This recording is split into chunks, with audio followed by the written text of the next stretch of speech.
A mother's prayers is always going to hit, especially when it is God's will for your life. According to Jeremiah 29:11, it says that I know the plans that I have for you. I have a plan of good and not evil, for a hope in the future. So if your child is in something that is evil, 9 times out of 10, when you pray to God to take them out of that evil, He will do it, because according to His word, it is not His will for them to be in evil. Around the age of 16, I was flirting around with danger, and I had relations with a guy who was a womanizer and an abuser. From 16 to 18, I was in a physically abusive relationship that was sent to break me. Now, I will be real, because I am a very accountable person and I think we should all be accountable.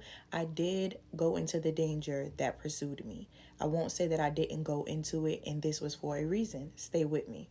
So, because of generational bondage and flesh, I went after what I had no idea was after my life.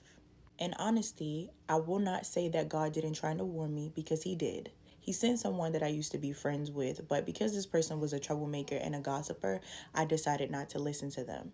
She told me a story about some things that this person did to the previous person he was with, but I figured because she had flaws in her life, I didn't want to listen to her. Lesson learned. Do not worry about the vessel that's being used, but listen to the message that God is trying to give you. Throughout this time, my mother was broken, vexed, and hurt, because this was once her story.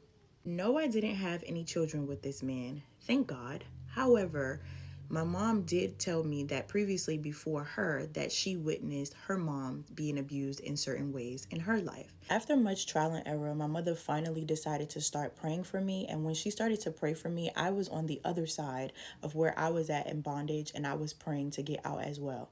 I didn't have the perfect prayer, but God used the words that I had, and He made everything shake. And surely, slowly but surely, I got out of that situation. If you've ever been abused, you know the mental and physical strength it takes to leave that situation, also depending on your situation. I'll be honest, y'all. Disclaimer.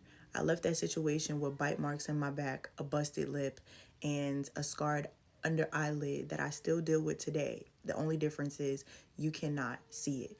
Glory to Jesus that He healed me. Let's move on. One day, God came to me and gave me revelation that yes, my mom was hurt, betrayed, and she had every right to be. But the Lord also added something else. He said she didn't take the time to break the generational curse that found her and then you. She gossiped and slandered what was originally and initially her lack of knowledge and awareness of the spiritual realm and Satan's agenda for her life and my grandmother who was before her. I say all of this to say, do the full work and not half. You may not know everything, but God does. And if you allow Him to lead, He will surely cover you.